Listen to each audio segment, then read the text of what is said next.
A financial storm is gathering in Tokyo, carrying a direct threat to the value of the US dollar. This chart compares national debt levels. While the United States sits at an alarming debt-to-GDP ratio of 120%, Japan is in a different category.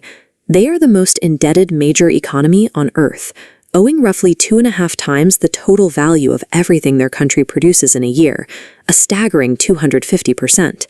Japan has sustained this mountain of debt by keeping interest rates near zero for years.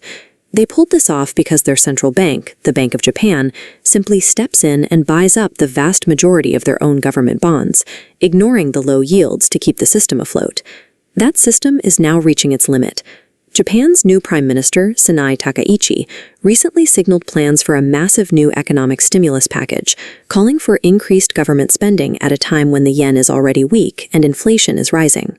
To fund this spending, Japan will have to issue a massive new wave of long-term bonds.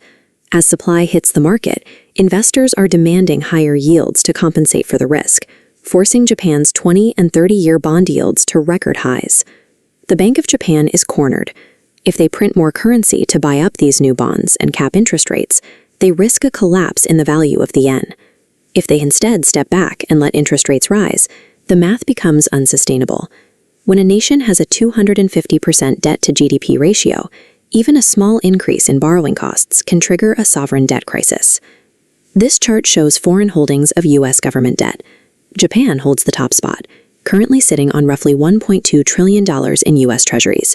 They are the single largest foreign buyer of American debt. As Japan runs out of options to save its own currency, it may be forced to stop buying American debt. This means the United States is losing its largest financial supporter exactly when its own borrowing needs are at an all-time high. Traders are already reacting to this Takaichi trade. For years, Japanese investors bought U.S. debt because their own bonds paid practically nothing. Now that Japanese yields are rising, the incentive to take on the risk and costs of holding foreign debt is disappearing. We are seeing a structural reversal of capital. Japanese insurers, pension funds, and banks are starting to liquidate their U.S. assets and bring their wealth home to invest in their own domestic market. This creates a vacuum in the U.S. Treasury market.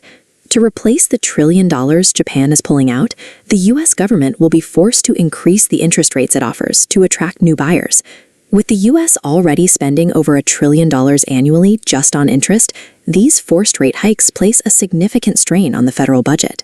This instability reaches into an invisible, multi-trillion-dollar engine that helps prop up global markets, the yen carry trade. The trade works like this. Global investors borrow money in Japan because interest rates are near zero. They then take those cheap yen and invest them in higher-yielding U.S. assets, like tech stocks, real estate, and crypto. This trade only works if Japanese rates remain low. As borrowing costs in Japan rise, the math on these highly leveraged positions breaks, forcing investors to sell off their holdings all at once. A brief preview of this occurred in August of 2024. A slight strengthening of the yen caused a sudden sell-off in U.S. tech stocks, catching Wall Street off guard and nearly triggering a market meltdown. That was a temporary shock, but the total exposure tied to the yen carry trade is estimated in the tens of trillions of dollars. A full unwinding of this trade would directly impact retirement portfolios across the country. When U.S. Treasury rates rise, borrowing costs for everyday Americans follow. This translates to higher interest rates on mortgages, credit cards, and business loans. To manage these rising debt servicing costs and maintain funding for programs like Social Security, the U.S. government may be forced to increase the currency supply. Expanding the money supply reduces the purchasing power of every dollar you have in a savings or checking account. While the numbers in your portfolio might stay the same, the real-world value of that money declines. Japan's debt crisis is acting as an unintentional pivot away from the dollar. It signals an era where traditional paper assets may struggle to maintain their value against systemic inflation.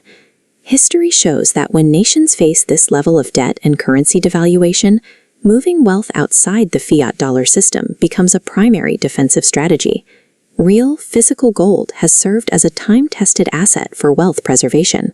Unlike paper currency, it is a tangible store of value that has historically protected purchasing power during periods of economic instability.